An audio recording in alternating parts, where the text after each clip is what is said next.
Hello Star Wars fans, and welcome to episode 105 of Journey into Legends. Today we'll be reading the Boba Fett series of books by Terry Bisson and Elizabeth Hand. Star Wars Boba Fett was a series of kids' books released from 2002 to 2004. I haven't heard too much about this series. All I know that it's about young Boba Fett during the events of the Clone Wars. Anyways, without further ado, let's read and review.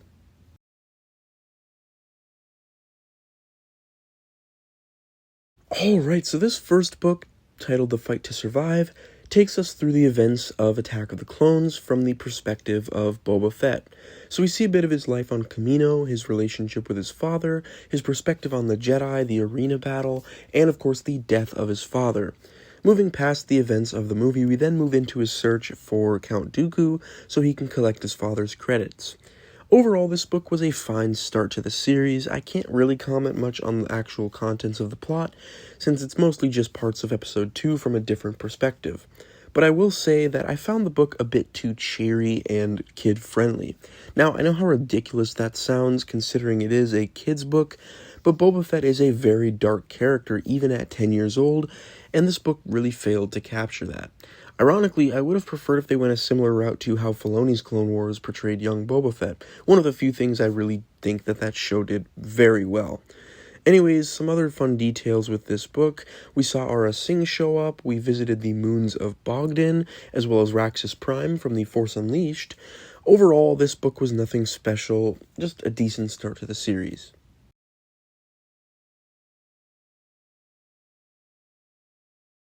Next is Book 2, titled Crossfire.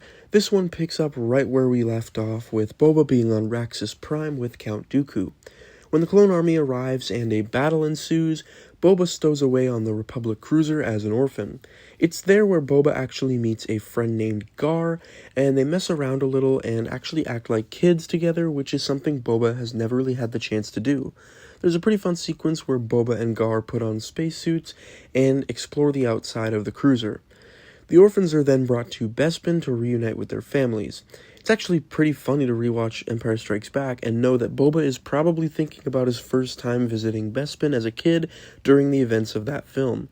Anyways, the last few chapters of the book sees Boba reuniting with Aura Singh as the two agree to join forces in finding and accessing Jango's old fortunes across the galaxy. Overall, this was another decent book. I enjoyed revisiting Raxus Prime and Bespin, and it was nice to see Boba meet a friend, although I still don't really like how upbeat and happy-go-lucky these books are.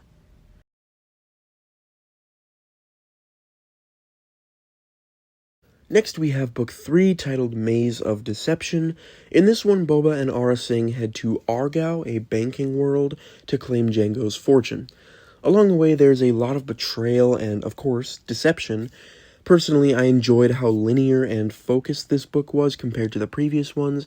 The whole book takes place on Argao. I also thought the writing was an improvement. This is actually the first book with Elizabeth Hand as the author, and I think I enjoy her style of writing more than Terry Bisson's. As for the story itself, like I said, I liked all the betrayal going on. It really felt like Boba's first full exposure to the criminal underworld. Anyways, I look forward to the next book where Boba will finally meet Jabba the Hutt.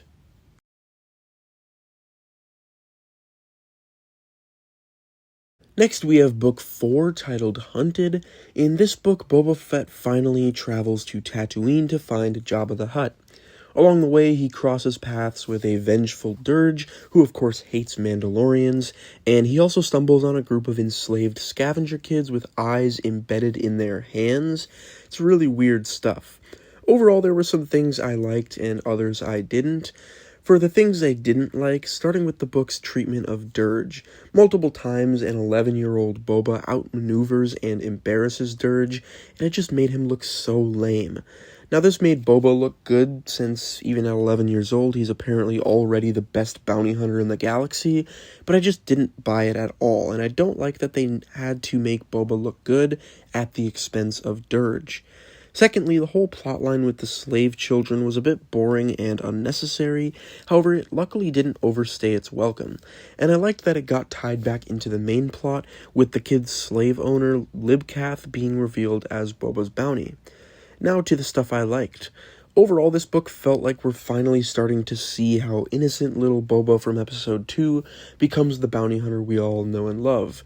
Him donning the helmet, meeting and working with Jabba, him building a bit of a reputation.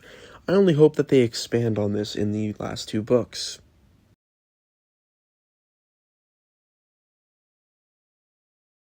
And next we have Book 5, titled A New Threat. In this one, Jabba sends Boba on a mission to the planet Zagaba to hunt down Wat Tambor. When he gets to Zagaba, Boba finds himself right in the middle of the Clone Wars. Boba gets to Tambor's citadel, the Mazarian, badass name by the way, and comes face to face with none other than General Grievous himself. To survive, Boba uses a native fungus to paralyze himself, and he basically pretends to be dead, which is how the book ends. Overall, this was definitely one of my favorites of the series so far. Just the fact that we got Boba Fett versus General Grievous is insane and awesome, and I thought the way that the book ended was really cool. I also really liked Zagaba as a planet.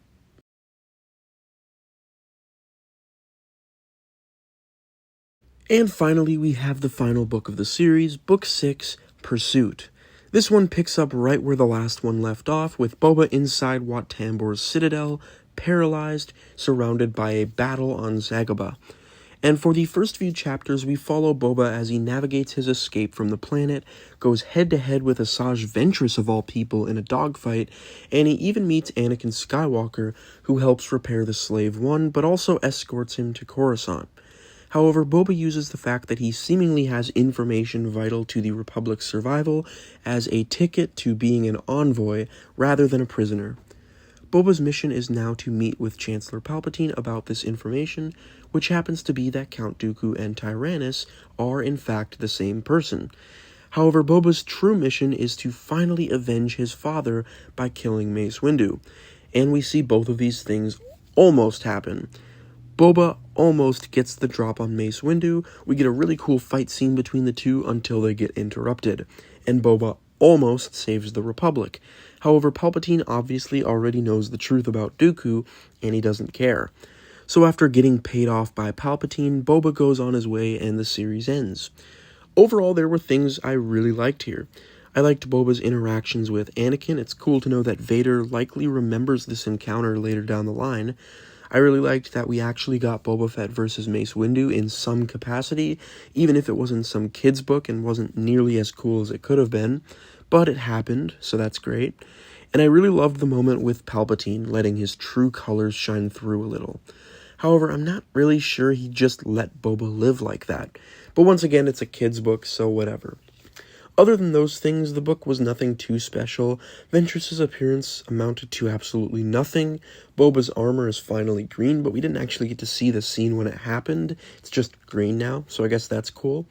Anyways, this book was fairly average as a finale to the series.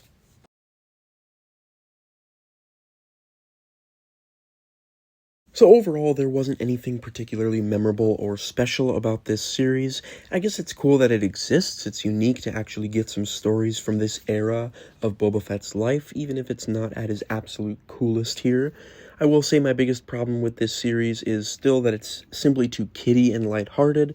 Obviously, it's a kid's series, it's for kids, it's about a kid, but Boba Fett is not some happy-go-lucky kid. He's an angry kid with hate in his heart, and this series just didn't capture that. Other than that, I guess these books were enjoyable. It's cool to see Boba's beginnings as a bounty hunter, his initial impressions of Jabba and their developing professional relationship, as well as appearances from characters like Dirge and General Grievous. Anyways, I don't think this series is remarkable enough to actually warrant its own ranking video, so I'm just going to do it here. In last place, we have Book 1, The Fight to Survive.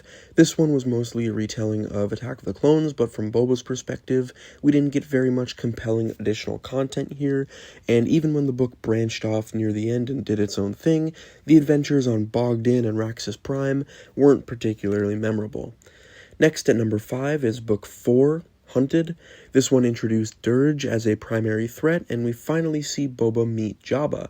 That was definitely cool to see, but the book itself was pretty forgettable, and this is probably Dirge's weakest appearance ever, since he's quite literally bested by an 11-year-old crawling between his legs, twice.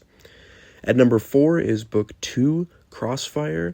In this one, we have Boba pretending to be an orphan on a Republic cruiser, where he meets a friend named Gar.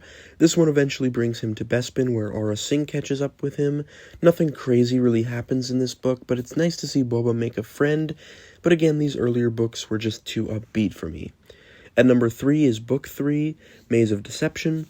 This one had a lot of betrayal and, as the title suggests, deception, with Boba and Aurra constantly trying to outmaneuver each other on Argao in an attempt to claim Jango's fortune.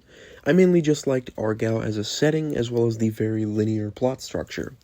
At number 2 is the final book, Pursuit. It's cool to see Boba finally trying to avenge his father by targeting Mace Windu. It's also cool to see him interact with Anakin, fight with Ventress, and get his iconic green armor. However, this was a somewhat underwhelming final book. And at number 1, the best book in the series for me was Book 5, A New Threat. Personally, I really loved Dagobah as a planet. I thought Boba was at his most badass and competent in this book, and felt the most like the Boba we all know and love. It was cool to see him in the midst of a huge battle in the Clone Wars, and it was especially cool to see Boba Fett versus General Grievous, a fight I never expected to see. And finally, I liked how the book ended on a cliffhanger of Boba paralyzing himself, faking his death to trick Grievous. Overall, this book wasn't a masterpiece, but it was a very solid book, and it was my personal favorite. Anyways, thank you all for watching. Don't forget to like, comment, share, and subscribe, and stay tuned for my next video where I'll be reading more Fett-related content, the Jango Fett Open Seasons comics. See ya!